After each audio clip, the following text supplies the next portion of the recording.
যখনই দুই দেশের মধ্যে যুদ্ধ হয় তার পরিণামকে আগামী কয়েক দশক পর্যন্ত মনে রাখা হয়। উদাহরণ হিসেবে ভারত পাকিস্তানকেই দেখুন। আজও আমরা সকল ভারতীয় গর্বের সঙ্গে বলি আমরা পাকিস্তানকে যুদ্ধে বহুবার হারিয়েছি। যুদ্ধের পরিণামের সঙ্গে যে কোনো দেশের গর্ব জুড়ে থাকে। যুদ্ধে হার ও জিতি নিশ্চিত করে কোন দেশ কতটা শক্তিশালী, কোন দেশের কাছে কত বেশি সেনা শক্তি রয়েছে। গ্লোবাল ফায়ার পাওয়ার র্যাঙ্কিং অনুযায়ী আমেরিকার পর রাশিয়া বিশ্বের দ্বিতীয় সবথেকে শক্তিশালী দেশ।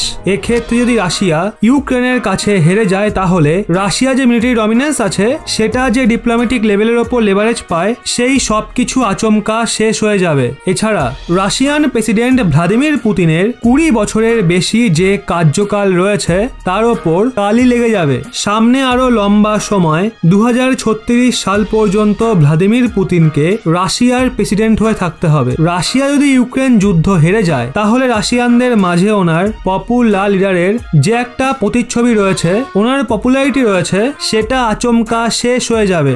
সেই সাথে ওনার রাশিয়ায় শাসন চালানো অনেক মুশকিল হয়ে পড়বে। মানে প্রেসিডেন্ট পদে থাকা ওনার জন্য মুশকিল হয়ে উঠবে। প্রেসিডেন্ট ভ্লাদিমির পুতিন কখনোই চাইবেন না রাশিয়ান ইতিহাসের পাতায় ওনাকে একজন ইউক্রেনের কাছে হেরে যাওয়া প্রেসিডেন্ট রূপে তুলে ধরা হোক। এর জন্য রাশিয়া আচমকা পার্শিয়াল মোবিলাইজেশন করে গোটা দুনিয়াকে চমকে দিয়েছে। 3 লাখ রিজার্ভ পার্সোনেলকে যুদ্ধে যোগদানের জন্য ডেকে আনা হয়েছে। সবার মনে হচ্ছিল রাশিয়া এবার পিছু হটে যাবে, কিন্তু ভ্লাদিমির পুতিন পরিষ্কার করে দিয়েছেন উনি যুদ্ধে হারে সামনা করার জন্য একদমই প্রস্তুত নেই। আর এই যুদ্ধের পরিণাম নিজের পক্ষে আনার জন্য ওনার যা যা করা দরকার তিনি তাই করবেন।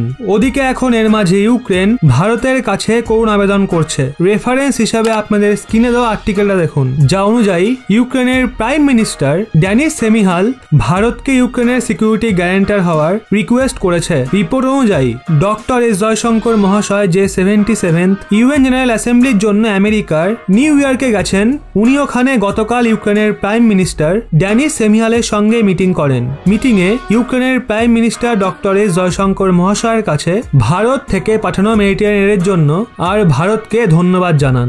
সেই সঙ্গে তারা ভারতকে জানায় ভারতেরও উচিত রাশিয়ার এই যুদ্ধ আটকানোর ফোর্সে জয়েন করা। মানে ভারতকেও আমেরিকা, ব্রিটেন ও ইউক্রেনের দলে চলে আসা উচিত। এরই সাথে উনি ভারতকে বলে তাদের গ্রেনেড শিপমেন্টের জন্য সিকিউরিটি করিডোর চাই, যাতে ইউক্রেন তাদের গ্রেনেডসকে সেফলি এক্সপোর্ট করতে পারে। এরই সাথে ইউক্রেনিয়ান পিএম ভারতকে ইউক্রেনের সিকিউরিটির গ্যারান্টার হওয়ার রিকোয়েস্ট পুনরায় করে। মানে একবার যখন যুদ্ধ শেষ হয়ে যাবে ভারত ইউক্রেনের সুরক্ষার গ্যারান্টি নিক। সিকিউরিটি গ্যারান্টি একটা এমন মেকানিজম হবে যাতে ইউক্রেনের সিকিউরিটির গ্যারান্টি দেওয়া গ্যারান্টার দেশ ইউক্রেনের ওপর হামলা হওয়া কেসে ন্যাটো আর্টিকেল 5 এর মতো অ্যাক্ট করবে। আর যদি ইউক্রেনের ওপর রাশিয়ার তরফ থেকে পুনরায় হামলা হয় তো ইউক্রেনের সুরক্ষার জন্য নিজের সেনা পাঠাবে। ইউক্রেনের রিকোয়েস্ট ভারতকে বেশ কিছু মাস ধরে করছে, কিন্তু ভারত সরকার এখনো পর্যন্ত এর কোনো জবাব দেয়নি। ইউক্রেনের মনে হয় ভারত রাশিয়ার অনেক নিকটস্থ।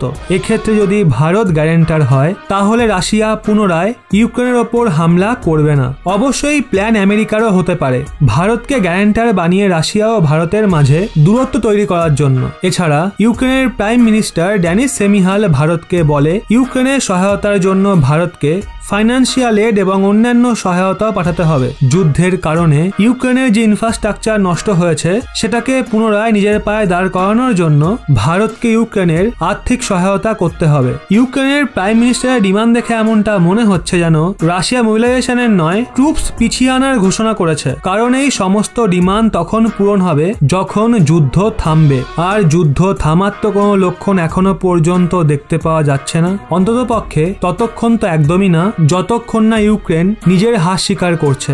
অবশ্যই নিয়ে আপনাদের কি মনে হয় রাশিয়ান রাষ্ট্রপতি ভ্লাদিমির পুতিন 3 লাখ মানুষকে যুদ্ধে মোবিলাইজ করে কি একদম ঠিক করেছে, নাকি রাশিয়ার যুদ্ধ থামিয়ে দেওয়া উচিত ছিল? কি মনে হয় আপনাদের?